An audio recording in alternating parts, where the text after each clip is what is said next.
Juries don't like liars. Trials are about credibility. Blake Lively has been accused of bribing the media and even attempting to sway judges in court. So I did. It's for sale in my Etsy store. I'll leave a link below if you're interested in the 1,000,000% t-shirt. She allegedly went as far as pressuring the legal system to suppress incriminating evidence in order to maintain her false victim narrative. If they find that she just was dishonest and lied on one single point of evidence, in this case, in her testimony, the jury instruction says that they are allowed to discount her entire testimony. But now the truth is out, and her downfall seems inevitable.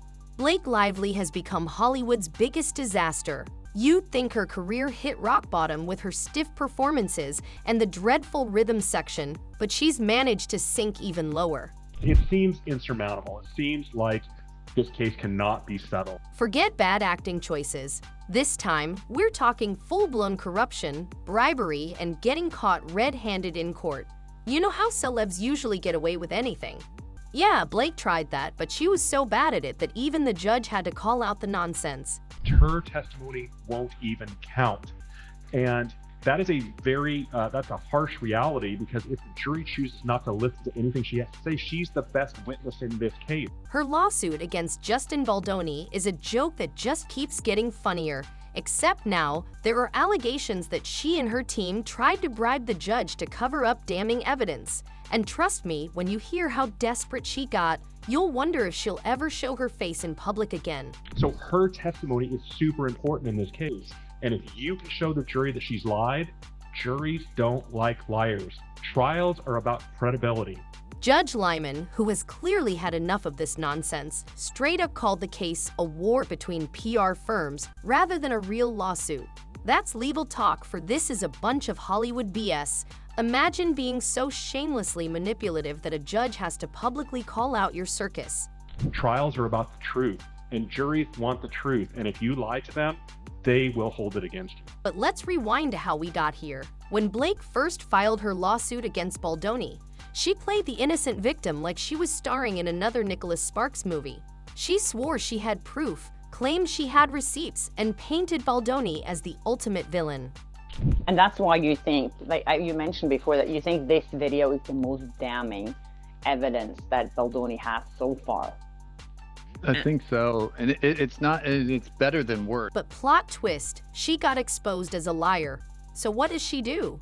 She rewrites history like a high schooler scrambling to finish a last-minute essay. She changes key details, adds more fluff, and suddenly we have a completely new lawsuit that reads more like a badly written script than a legal document.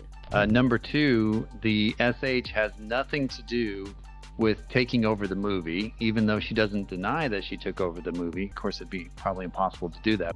This amended complaint is 180 pages long. Just let that sink in. Most lawsuits of this type are 20 to 25 pages max. But nope, Blake's team said, let's turn this into a novel. Because when you have zero real evidence, what do? You bury the case under 180 pages of fluff and hope nobody notices. This wasn't a lawsuit. It was a PR stunt on steroids. If you actually go through it, most of it is just media manipulation disguised as legal claims. Okay, so I was able to read the amended complaint, which, by the way, it's very abnormal. It's almost 180 pages, 400 and some odd paragraphs. Complaints are not normally that long, but this one has to be for public consumption. Her entire goal was to feed the public a bunch of sensational nonsense, hoping the headlines would do the damage before the truth caught up with her. But surprise, surprise, the truth caught up real fast. She had one main piece of so-called evidence, a video of a dance scene that she swore was horrifying, disturbing, and absolute proof of her claims. So it kind of makes them look like they're trying to take that video, now that it's out, and kind of spin it in a different direction. She wanted the world to believe she was in distress, forced into something terrible.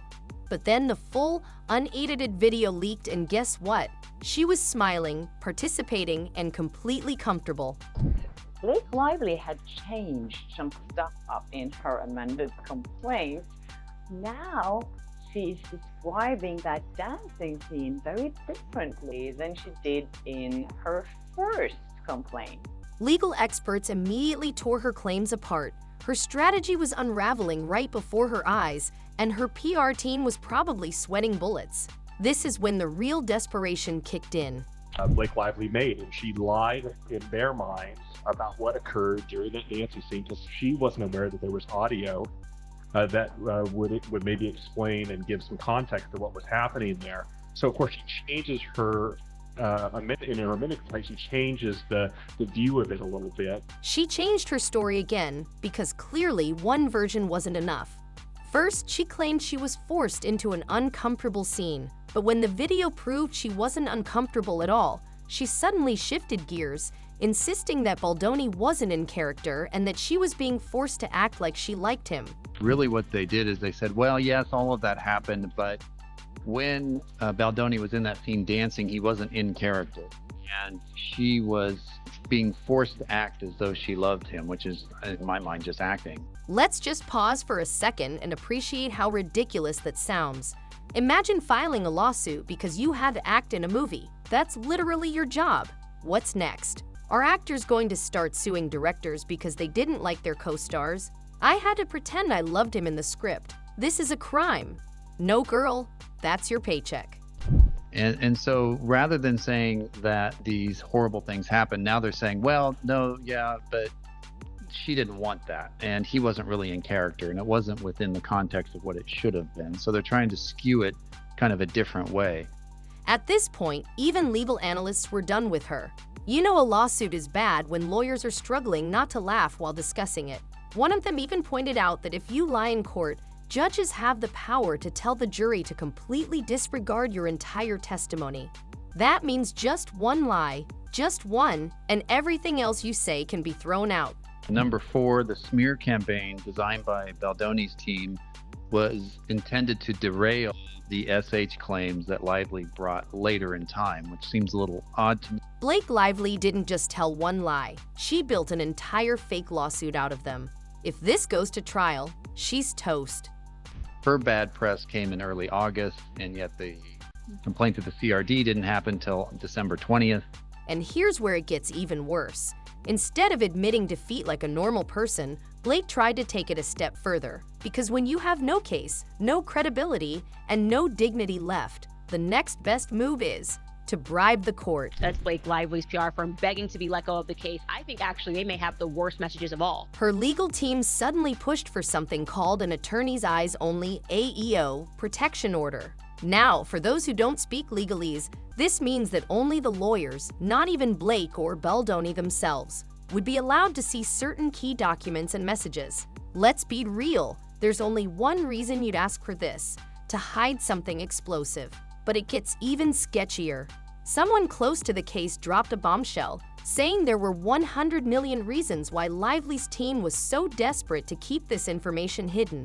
That's a whole lot of money and a very shady choice of words. Because let's be honest, 100 million reasons sounds an awful lot like a bribe, doesn't it? To his credit, Judge Lyman wasn't buying it. He basically told her team, yeah, nice try, but no. He even reminded them that courts serve the public and that there's a public interest in exposing the truth. In other words, he wasn't about to let some rich actress rewrite the law just because she didn't want her dirty secrets exposed. If they find that she just was dishonest and lied on one single point of evidence in this case, in her testimony, the jury instruction says that they are allowed to discount her entire testimony. And let's talk about the irony here. Blake and Ryan Reynolds were the ones who started this media circus. They worked with the New York Times to paint themselves as victims, but the second things started turning against them. Suddenly, they wanted privacy. Suddenly, they wanted special treatment in court because of their celebrity status. Blake Lively's team even argued in court that because of their high-profile status, revealing these documents could cause irreparable harm. Girl, what? The only irreparable harm here is to your reputation. Then there's lawyer Brian Freeman, who was not having any of it. He clapped back, making it clear, just because they're celebrities doesn't mean they get different laws. Translation? Blake Lively, sit down. The courtroom isn't Hollywood. You don't get to buy a happy ending. Her entire case is falling apart, her credibility is in the gutter, and now she's desperately trying to manipulate the court system to avoid further humiliation. But guess what? It's too late. The truth is out. The judge sees right through the act. The media is turning against her, and no matter how many bribes, fake lawsuits, or PR cover-ups she tries, she's already lost. Because jurors are very bright, especially collectively. When they're all together, they all come from varied backgrounds. They're the smartest people in the room collectively, and they generally get the right result. Blake Lively's meltdown in this lawsuit is reaching new and unbelievable levels of desperation. First, she got caught lying. Then, she tried to rewrite reality with a 180-page fan fiction disguised as a legal document.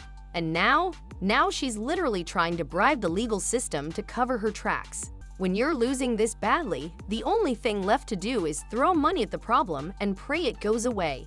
And that's exactly what she tried. Yeah, and you better hope that these HR complaints are genuine and credible. There's some credibility to them, because we do learn that these were brought about by Blake Lively and her team. It's just going to compound already all the other bad facts that they're doing. Blake's team pushed for an attorney's eyes only AEO protection order. Now, let me break this down for those of you who don't spend your free time analyzing legal loopholes. An AEO order means that only the attorneys, not even Blake or Baldoni themselves, could see key documents and messages.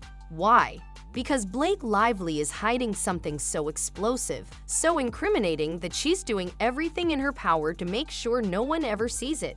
Judge Lyman, who at this point is probably regretting his entire legal career, saw right through the act and basically said, "Nice try, but the law doesn't work like that." He flat out stated that there is a public interest in how courts are being used. Translation? You can't just erase your mistakes because you're rich and famous, Blake. But it gets even better.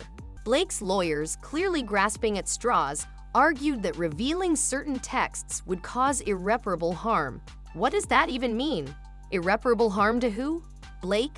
Ryan Reynolds? The entire feminist propaganda machine that propped her up. And if it's that bad, why would a judge ever let it be covered up? I think he probably won't listen to any experts or advisors or lawyers at this point. It doesn't sound like this because they make so many mistakes and bad decisions.